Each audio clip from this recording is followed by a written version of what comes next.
Hello. Welcome back. Welcome back, saucers. Welcome back, bitches. We are in person here. Yeah. Well, me and Molly are. Our beautiful guest is via Zoom, but it doesn't matter. You should still go on YouTube. Well, notice our check us out in new person. Studio. I know it's still a work in Branded progress, studio. but we are in my new apartment. Yes. With our like little background sound panels, SOS sign, and all that jazz. Guys, this week I'm so excited about this interview because I have been a huge fan for like 6 years, and I reached out on a limb on Instagram to ask her if she'd be on, and she said yes, and I was like, what? Yeah. Is this real life? Her work is beautiful. Oh my gosh. So she's a painter, she's an artist of Swedish and Gambian descent. She grew up in Sweden. Her name is Rugiyatou Jallow. Jallow. And so she is here to talk to us about what it was like to move to a brand new country, brand new city. At the age of 20, she came to LA and deciding what that entails, mental health wise, creatively, just all the adjustments that happen, as well as deciding to pursue art as her career and grappling with questions in her art, such as being mixed race, being a woman, just a lot to unpack. And she's such a beautiful soul. Yeah. Like, I'm obsessed. Yeah, you guys are going to love her. So without further ado, welcome, Rugi. Welcome, Rugi. Thank you so much for joining us. Oh, I'm so excited to be here. I am, as I said off the mic, I am a huge nerd of a fan of yours, and I've been following you on Instagram since like 2015 or something. So I am stoked to have you on. There are so many things that I know we want to dig into, but the basis of this, your story is, you know, being of Swedish and Gambian descent and being an artist in LA, moving here, leaving your home country to coming here, and all that entails when it comes to your career and mental health and emotionally. I mean, just the decision to leave where the country you grew up in and move to a whole other one that alone is massively impressive and a huge shift. Just moving to LA for me from another state, I was like, whoa, yeah, this is crazy. So as an artist with dreams too. Yeah, exactly. So I guess we'll start with at what age you came here and what made you, like, what was your moment where you really decided to take that leap and come to LA? Yeah. So I was obviously born and raised in Sweden, and I had just graduated. I guess it's called college. I mean, compared to like American standards, but it's still considered high school over there. So I just graduated, and I was 20. And I was actually planning on going to Australia to continue school. And I met some people in Sweden from LA. And they basically just sold me on LA. They were like, this is an amazing place. You should come there. Like, you're going to have an amazing time. And I was like, you know what? I'm going to do it. And I had never been to any part of America before. Wow. So I just got my visa. I applied to school here, and then I just came here like within like, I think it was 6 months. Oh, wow. And I didn't know anybody here. I knew the people that I met out here. So I was hanging out with them. And then I have a twin sister, and she also came like, I think like a week later. Oh, she did? Yeah. So we both ended up being here together, which was obviously very nice to have somebody with me. Yeah. I mean, well, did you come here wanting to pursue your art, or you just wanted a new change of scenery and then decided to pursue your art full time once you were already here?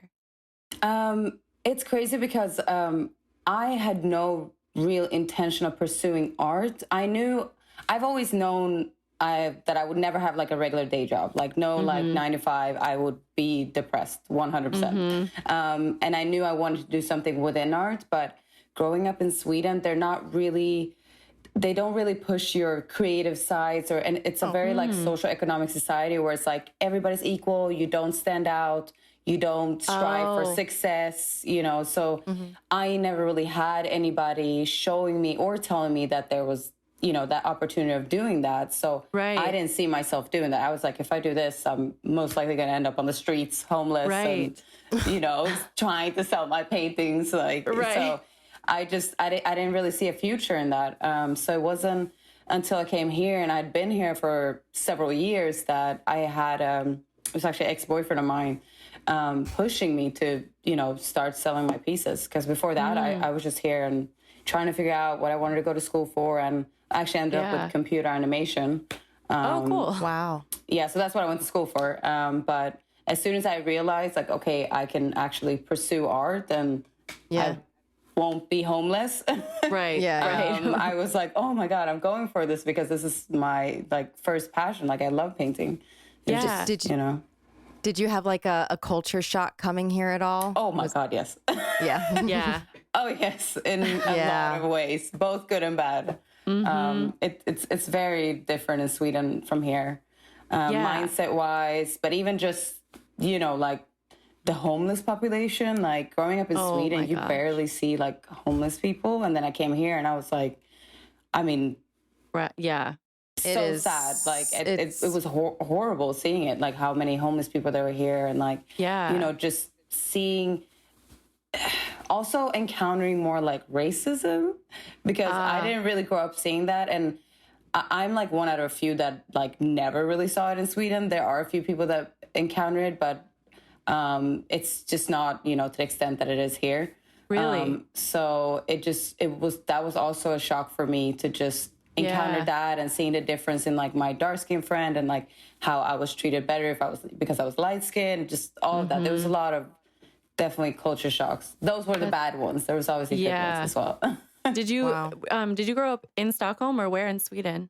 Yeah, in Stockholm, in this place called Skarpnäck. It's kind of difficult to explain if you're not from there, but yeah, it's Skarpnäck.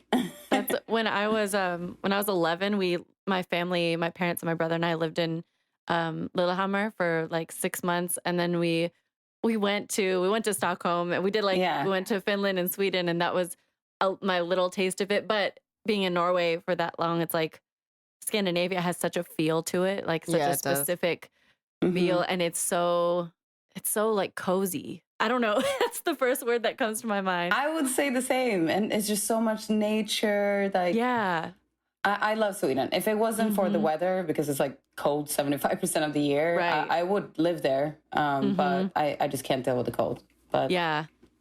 I wanted to ask you, did your family, like your parents and family members, when you decided, well, first to move to LA, were they supportive, but also when you decided to pursue art, like seriously pursue it? I didn't really tell my parents. So it was my dad and my stepmom, who are both Gambian, that raised me and my sister and some other siblings. So it wasn't my Swedish mom that raised me, but I would go visit her because she lives on an island right next to Sweden. So my dad was, very keen on, he's African. Any person that's African knows this, like your parents going to be like, you're going to be a doctor, a president, a lawyer. And I'm like, a president? Okay, this is a lot of pressure. So he even had that speech like when we graduated, and I was like, oh God, that is never going to be me.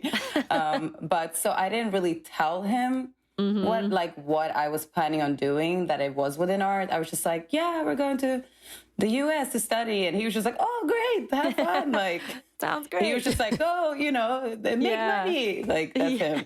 So, and then now are they, I mean, you're like really doing it, And so now is it something that they are more at ease with, like, okay, well, she's succeeding? I think they've always, which is honestly, it was very surprising to me that when I started telling them, like, I'm pursuing art, they were just like, okay.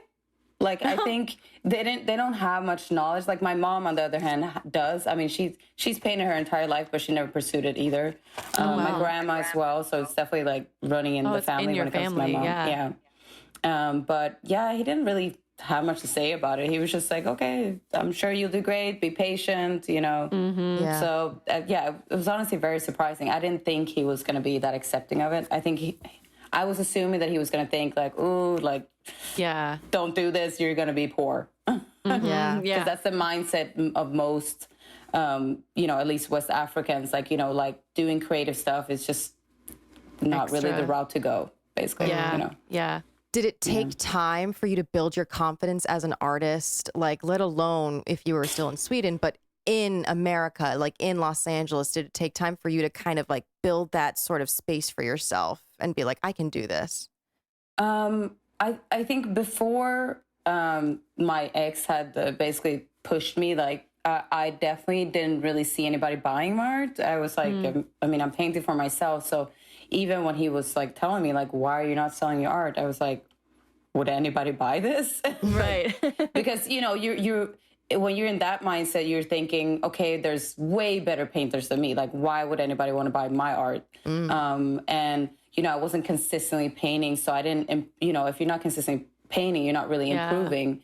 So I didn't personally see my art as like that great, but I think my confidence boosted immediately because I ended up having buyers immediately. Like as soon as I started putting it out there on like Instagram, I had like this one guy immediately bought like 3 paintings of me. Wow. And like, it was like, it was very strange for me, but it definitely gave me the confidence to believe in myself. And I think after that, I was just set on it. Like, I'm like, okay, this is going to go well. I just have to be patient. Like, I just have to keep pushing. Start seeing yourself in that light as an artist and not just as, oh, this is my hobby. Yeah. You can start to see it in a bigger way. Yeah. I love that. I was going to ask you, just the transition moving here, you know, whether it involves your art or not, but just mental health wise, like how does that look? Because it's tough enough to move to another city. As LA is a very weird sliver of the United States too. Like you came straight into like weird the madness and some of the worst, but some of the best at the same time. It's like it really, really something else. And so I'm just curious, like how that transition felt to you on a more of a like interpersonal level. I mean, honestly, it's been like a roller coaster.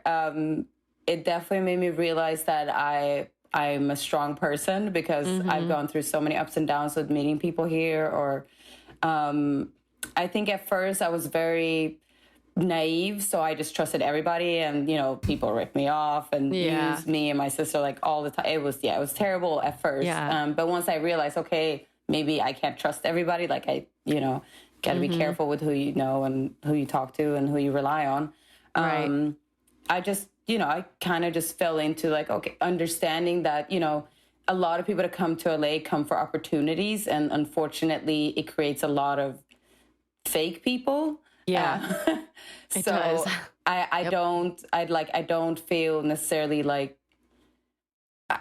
I feel like once you realize that, you're just kind of like, okay, well, at least now I know. And now I can just make sure that I have my certain friends. And as long as I have them, I'm cool, like regardless of what happens. So I don't know if it really affected me to that extent. I think it was more dating wise it affected me because I met a lot of weird people. Oh no, LA men. Like, oh my God.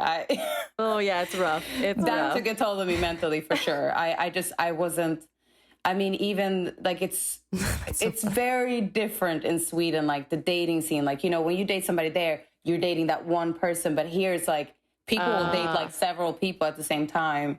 And then, like the cheating part, like people cheat, like they look at it like it's nothing. While in Sweden, even if your guy friend does it, like all your homeboys are going to look at you crazy if you cheat. Like, what the fuck are you doing? Like, go be single. Oh, sorry. I don't know if I can curse. Oh, yeah. Okay. Wow. American men are trash. Oh my God. Like, so I think, sorry, go ahead. Oh, no. I was just going to say, I think it's even worse in LA than other cities in the US. So it is. Like, That's what I've heard. That's what I've heard. Because I mean, I've traveled obviously around the States, but I've only lived in LA. So that's what everybody keeps saying. Like, it's LA. Like, LA just kind of brings out the worst in some people or brings the worst people. So I think mentally that's the one thing that did affect me. Like, because I did experience a lot of terrible guys. But overall, just being here, I've grown so much. I've become way more confident. I think that's a good part about LA, or I would say America in general. Like, people are very outgoing and they push you to believe in yourself and your dreams. And, maybe some dreams might not be reached, but it's still, I don't know. You definitely become way more confident over here. I would not be the confident person that I am today if I would have stayed in Sweden. 100%. Really? Yeah. That's interesting. Yeah, it's kind of a vibe. It's very much, I think there's a competitive nature to LA. There's a self-image factor to LA. But But it's exactly what you said. And this is what I tell other friends that are thinking about moving out here, either from another state or other country. Like, I'm just like, once you know what the vibe is and what the energy is, you can move past it. You can find the people you trust and make a space for yourself. I was wondering, like, what were the early muses or like themes in your work? And like, are they still the same today, would you say? Yeah, I've always painted women. I've always been all about like women empowerment, and so that's always been a consistent theme in my art. Since I was a kid, and it's definitely because of my mom. My mom is, feminist, very strong opinion when it comes to just equality, which Sweden in general very much is when it comes to gender equality or race. So that was definitely a big aspect in my art. And then eventually I was basically painting like blue women because I didn't like the thought of applying skin color because I was also very involved in just equality when it comes to race and all that. So it kind of, that's what kind of like pushed me to not want to do any type of like skin color. And so now like doing skin colors is very new for me and something I've never even had done before. But I'm enjoying it to the fullest right now. But that's what, and so for people listening, so you have your first solo show this August 24th that opens in Stockholm, Sweden.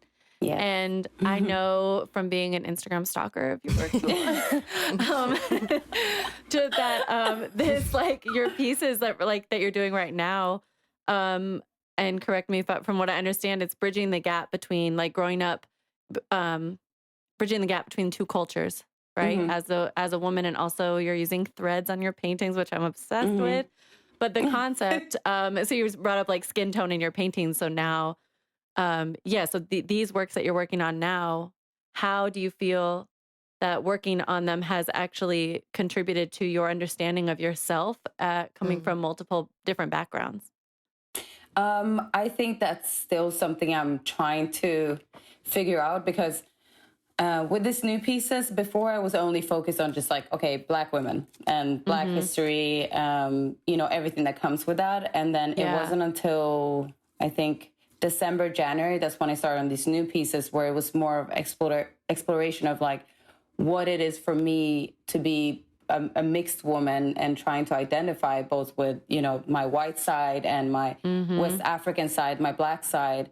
And I think that is a continuous struggle because you're constantly trying to fit in and you don't really feel like you're fitting in. And I think that's not a conversation I've really had with a lot of people. And I've enjoyed doing these pieces because of that, because I don't think that's really much that we talk about, because even when I try to fit in with, my Black people, I always feel like there's some type of disconnect at times with some people because they don't view me as fully Black at times. And not everybody, I'm just saying like it happens. Yeah, it can happen. And it's the same when I'm hanging out with white people. Like there's times where even experienced racism or felt like that they look at me in a certain way because I'm, Black. In their eyes, I'm just Black. And it's just, it's almost like a way of like just trying to fit in. And I think trying to feel like I'm part of both, because I'm so proud of being Swedish and I'm so proud of being Gambian. And I think that's just like a conversation I want to have with my pieces. And it's still ongoing. Because I'm like an act of rebellion too, it's like to have to celebrate and express that love for both sides of yourself, but also it's like the female form that's being celebrated at the same time. Like I imagine you had to have had like a nice healthy version of your self-image of yourself to be so confident to kind of portray and paint women's bodies the way you do.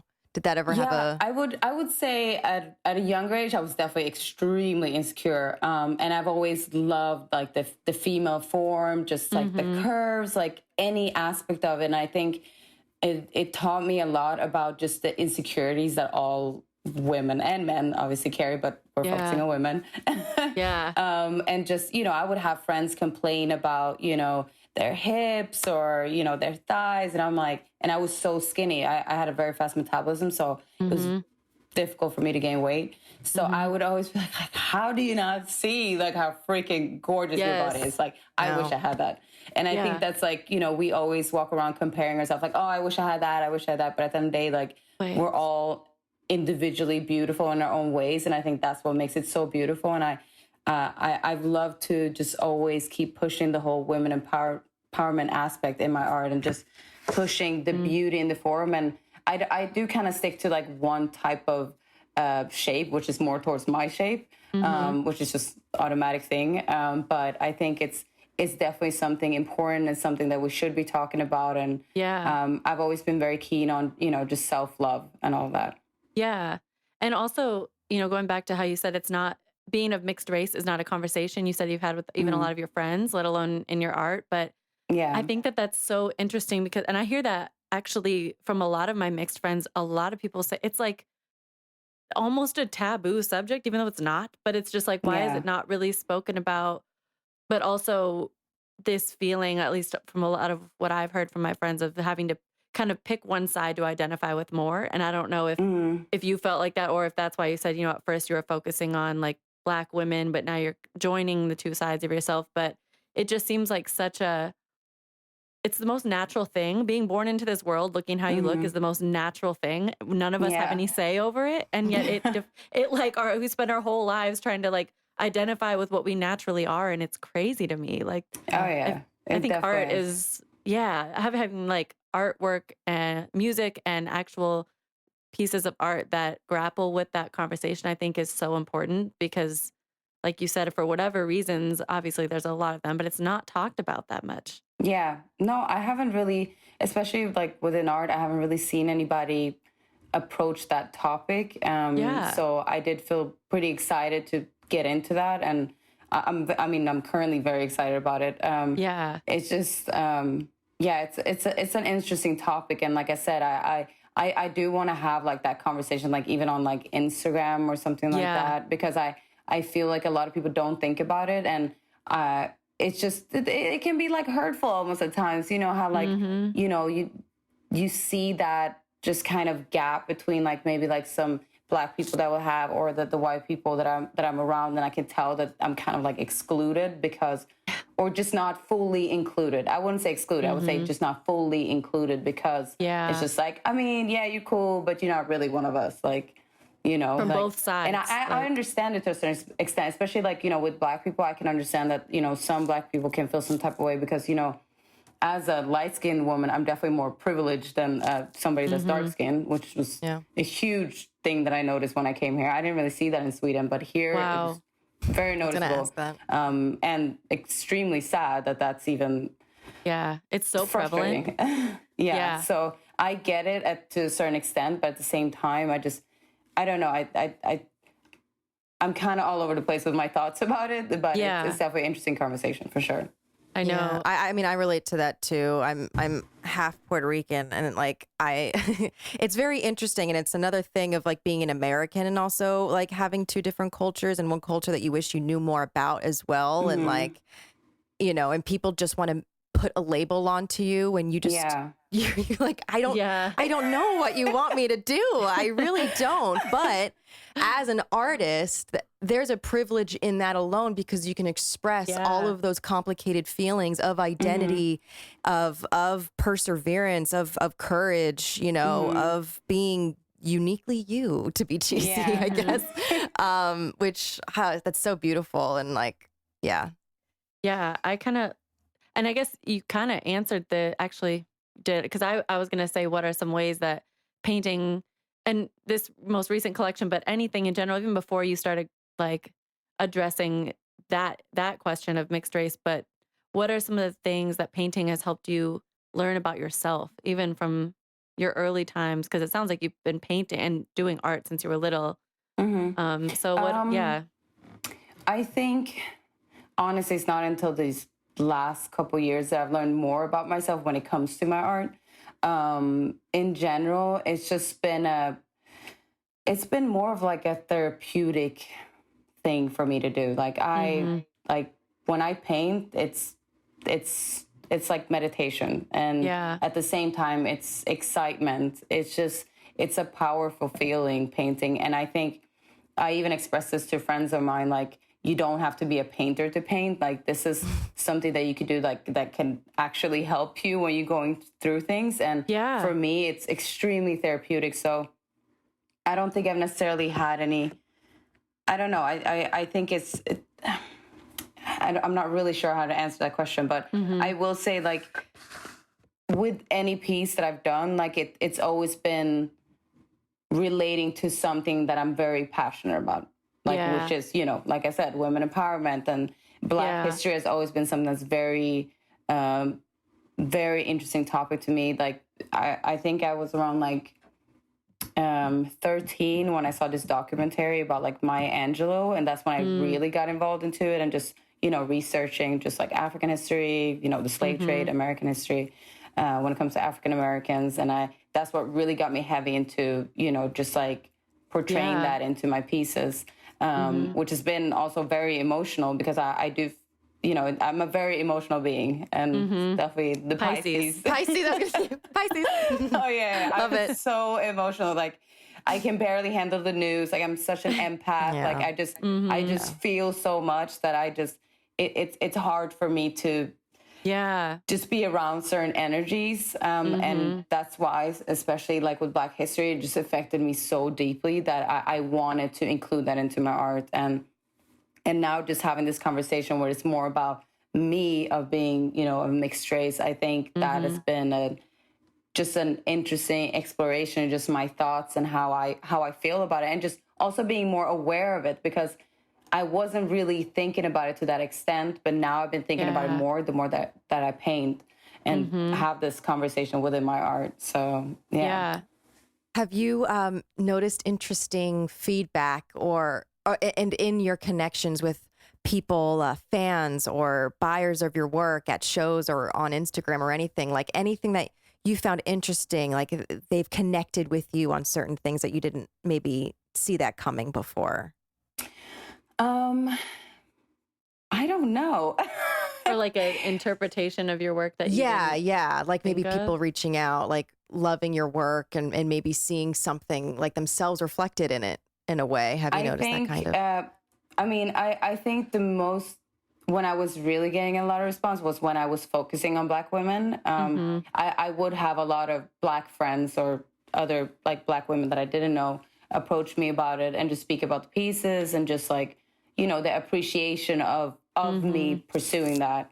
But I think now with the new pieces, it's more of just an admiration of the art itself. But I think it's also because I haven't really explained on Instagram when I posted like what it really is about. Like, this is basically the first time I've done it, like, on this podcast.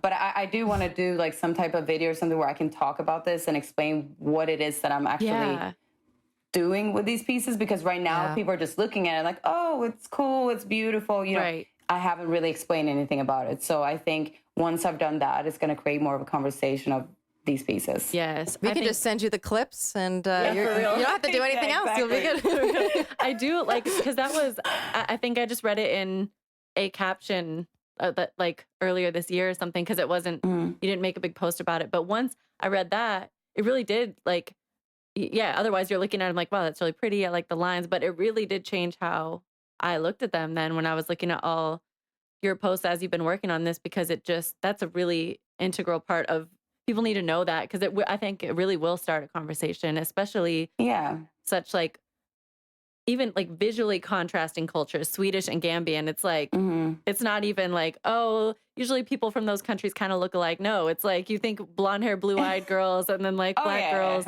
So it's like, I get that all the time. You don't look Swedish. I'm like, that's so annoying. Oh God. Do you say that to every American person? Like, exactly. Yeah, sorry. Like, actually, very few of us look American if we want to get down to it. I've been, you know, I was born and raised here. You know, my dad's generations they've been here for so long, but I still get, no, where are you from? And I'm like, what? Yeah, it's so weird. And even if I get so annoyed with people, because it's like, I mean, obviously now it's like, oh, if you're white, you're American. But it's really like, okay, unless you're of Native American descent, you're not American either. Like, nobody. Exactly. That's what I wanted to say. Yeah, that's what I'm like, what do you even mean? Like, take a step. But I wanted to know, like, what. Take a step We back. get really fired. Yeah, we do. Oh no, me too. Don't even let me go there. I'm just like, Yeah, we should go there. So We really could. Extended episode. Seriously. But if you can answer, like, what are specific ways that you found yourself growing? Like, how have you grown, I should say, like how you, when you moved here versus like if you had stayed in Sweden, like what things, how have you grown here? And like, You mentioned the confidence part, Yeah. which is Yeah. interesting to me. I mean, it's in so many ways, but I mean, the biggest part is really confidence. Like when I first Yeah. moved here, I was this shy, quiet person. Like I remember, because my twin sister has always been the extrovert. So I remember coming here, people would even ask her like, what's going on with your sister? She's just like quiet in the corner. she's just an Because artist and a Pisces, just it's fine. Oh my God, I was a full-on introvert, and it was very hard for me to socialize. Yeah. But I think coming here and just meeting so many basically extroverts and people just being outgoing, like, hi, and I'm like, oh my God, this is a It's lot. too Like, much. yeah. But it also showed me that I'm like, okay, I don't want to be this, like, I want to be outgoing. I want to be able to talk to people and connect with people, because you have amazing conversations when you do that. Right, So right. I would just push myself. Like I even went to bars by myself and just like, hi. Yeah. I felt Like- so weird, but I just kept doing things just to push myself and step out of my comfort zone. So yeah, like I said earlier, definitely like the confidence part. But I think just I think one aspect of just coming to, especially like LA, is just like it opens up your eyes to just everything that's going on here that is so different with like Europe and Sweden in general, and just kind of getting a reality check about things. And like I said, you know, like experienced like how huge the homeless population was here, and just like actual seeing racism in broad daylight, like out there, like No, it no just, repercussions, nothing. yeah. And just, I mean, the U.S. is definitely an interesting place, I would say. But I think I'm trying to think like in what ways I've really grown. I think I've grown in like literally every way possible. Yeah. You probably can't. I think mean, that's kind of an impossible question. Yeah. Yeah, it's difficult, but I think it's just pushed me to become this confident, but also just push me to become the best person that I can be. I think when you're like in this place where it's just people don't really push you to evolve, you're not really changing much. But then you come here, so like even like my mental health wise, like it wasn't until I came here that I was like, okay, I can see that I definitely have like childhood trauma. Like I wanted to go to therapy. I'd never thought about things like that before. I wanted to just become the best person I could be. Like, I don't know. I think it's just so many aspects that I've grown. And I think it is definitely because I moved here, because it's just so many different types of people that you meet, especially in LA, that just kind of pushes your mindset and your way of thinking. And yeah, I don't know if that was like No. I think like Great. I think nothing compares to traveling when you talk about like self-development, because it's like there's so many juxtapositions that happen. I don't know if you felt this way, but when you've been here, what, 10 or 11 years now? 12 years now. 12 years. Okay. Crazy. So yeah. And I've never lived abroad that long, but even living abroad for like 6 months at a time, nothing will make you, it's like holding a mirror up to yourself and up to your own country in a way that nothing else will do. Like nothing made me despise America as much and love America as much as like living somewhere else. And at the same time, I was like, wow, we are trash. We are the worst country in the world. And then I'd also be like, wow, I'm so grateful for these things that we have. And so I'm guessing that happened to you to some degree coming here, and you miss a lot of things, and then you see things that you appreciate of the new place. But there's a level of self-development that just has to happen by putting yourself in such a foreign land. Even like going to bars, you said like by yourself, that's something I feel like when you're traveling, people are more likely to do because they're like, well, you literally feel like an alien at times. You're just like, what do I have to lose? I don't even go here. Like, but then when you live somewhere, you're like more limited. Like, I don't know, why would I go? So it kind of, like you said, it just forces you out of your shell maybe a lot faster. I don't know. I love that. No, I mean, you basically get stuck in a pattern of like everything around you. So if you're in the same country your entire life, and there's nothing wrong with it, but you know, you just don't necessarily change. But then when you go outside of that and explore different places, different cultures, I mean, basically different worlds, it definitely changes you. And I think it's for the positive at all times because you just open up your mindset in so many ways. And I've always been very open to learning, or you know, just like I said, I think it's so important to just strive to be the best person that you can be. Like, I don't ever want to hurt anybody or harm anybody, you know? So I think self-development and just, you know, like therapy, because I didn't necessarily feel like, you know, any issues that I have was affecting anybody, but I felt like for myself, and I think I could, even if I become better, I'm just going to be better towards other people and more, you know, positive maybe, or Yeah. So what are your goals for the year? I know you have a show coming up, but is there anything else, or like, tell us about it. Honestly, like my whole focus is on the show. And it's also because it is a huge thing for me. Like having this is my first solo show, and to have these people that believe in me to this extent, and just... And to be back home with it. Oh my God, that too. I haven't been home in years. Like and you know, it's for certain reasons I wasn't able to to go back home, but now finally I will be able to. I mean, I'll just be honest, I'm getting my papers this year. Because after I graduated, it's basically impossible to stay here, and you know, things happen. Things went the wrong way, but so I haven't been back in years. So this is going to be the first time I'm back. That too. Oh my God.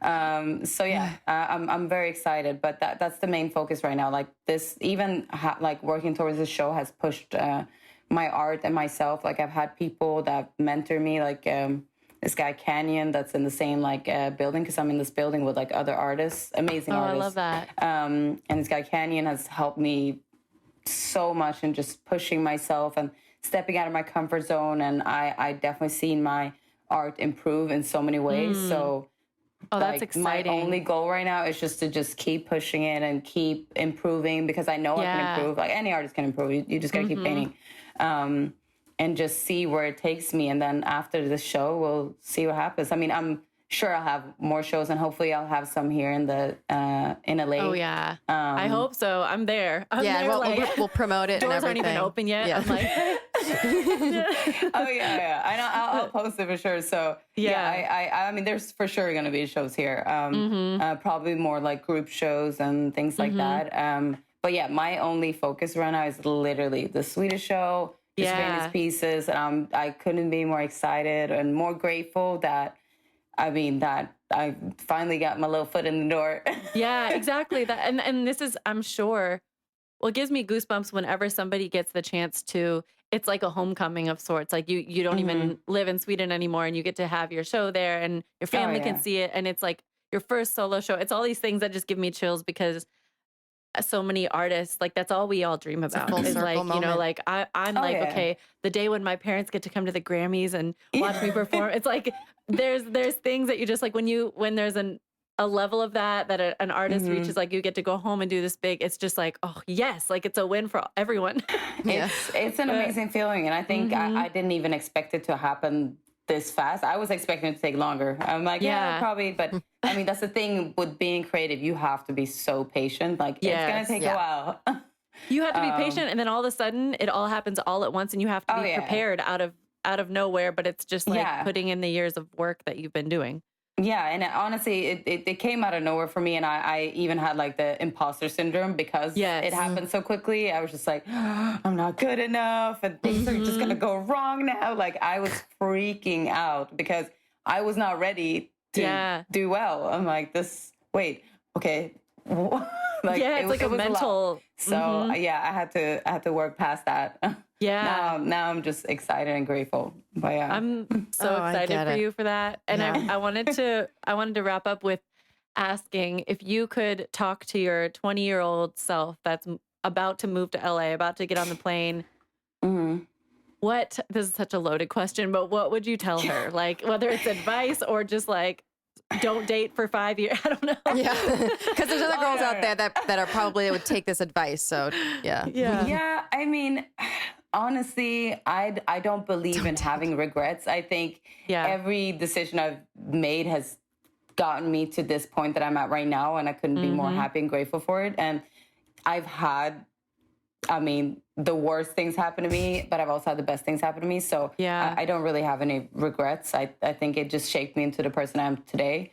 And it just made me stronger. But I think I would for sure just let myself know, like, things are going to get better. Like, don't worry about it. Don't stress out, because I've always been a person with like getting easily anxiety. And just, I mean, you really just get wiser the older you get. Like, confidence, like, oh my God, I was so insecure in my 20s. Like, Would if you got to tell your like 20-year-old or like 18-year-old self that you're now like an extroverted or more extroverted person, does that living in LA? There's no way. I would never believe if I saw like a video of this or something back then. I would be like, who is that? What? This is a glitch in the Matrix or something? Yeah. That's beautiful though. Yeah. I love that. Yeah. I think it's so important. Like I actually do try to tell like younger, like people that are younger than me that are in their 20s. I'm like, just be patient. Like, I know that you're, maybe feeling insecurities and comparing yourself or thinking that you need to rush things. Like, not, like, you're going to be in your 30s and still trying to figure out your life. Like, it's okay. Like, don't stress about it. Like, in your 30s, you're going to be even hotter and smarter. So just wait till you're Oh my God. I feel way more confident. I feel like I look way better in my 30s. Same. Oh, I'm getting some little womanhood shape. No, I really look, I don't know. There's so many things you have to go. I have affection for my 20s. You have to go through it, but it's really like, because you have that impatience as a person anyway, but especially an artist. Like I always, with my music, I was always like, what? But I'm you gotta accomplish it has this to happen. and It that. has to happen now. And then like, as things start to come your way, not at the time you expected them, but then when they do, you're like, it's the time I wasn't even ready it. until now. Yeah, exactly. And so, you don't have to that. have things figured out in your 20s. Like even in your 30s, you don't necessarily need to. Like, I think I would just tell myself that, like, it's okay. Don't stress about it. Live life. Just go with the flow. Do what you feel like doing. And like, don't worry about failing. Like it's okay. It's actually good. Just keep failing. Like, because you're going to find yourself and find your way, Yeah. So I love would definitely say that. Thank you so much, Rugi. Yes, this has been, I want to continue this conversation for another 2 hours. I know. Yeah, 100%. So many more questions. But actually, it'd be really fun if maybe later in the fall we have you back on after your show and we can see what's up next for you. But we will definitely be tagging all the info for your show so all of our listeners can get to it, get to your Instagram. But thank you so much for joining us. Oh, no, thank you guys. It was really nice meeting you guys. You too. She was so amazing. I love talking with her. I love talking with people who have traveled in such a significant way, like moved to another country permanently or just traveled a lot, or it just breeds this level of self-awareness that that doesn't exactly happen if you stay in one place forever. And she has such interesting perspectives on identity that, I mean, so many people can relate to. And it's very interesting to hear her opinions on like racism in America. She was like, that was like one of the first things that she noticed. I was like, yeah, that tracks. I know it does. It does. And it's interesting because I've heard so many, you don't know in what countries in Europe. I've heard so many people from Ireland and who have visited Ireland say that, this is just an example, and this is not from personal experience. A, I'm white. B, I haven't been to Ireland. But that the racism in Ireland is exceptionally bad. Oh, interesting. And like a lot of really bad stories. And that could just be, you never know. But you can't tell by a country like, oh, this is an all-white country, racism must be awful, because Sweden obviously is. But it's like the way society is structured that dictates how people view equality. And it's like, it's not a default human nature to be racist. It's just not. It's like how we're conditioned. Yeah. But I love that she's opening up that conversation in her art, especially. Yeah. And yeah, I want you guys all to follow her. Check out the pieces she's working on for this upcoming show. Shit, if you're rolling in dough, just buy a ticket to Stockholm. Go to her show August 24th. It opens in Stockholm. I think we do have an audience in we do. Sweden, by the way. We do have some listeners there. So guys, oh shoot, what's hello in Sweden? I don't know in Swedish. I wish I asked. Well, hello. Well, hello. Also, her Instagram is so at Rugiyatou, so at RUGIYATOU. So all of her, you'll see her work there. I know she'll also be posting about her show and the dates and the details there. So please go follow her. Check out we'll her. be tagging her on our stuff too. So Yeah. Yes. So follow us. Can you hear me? Yeah.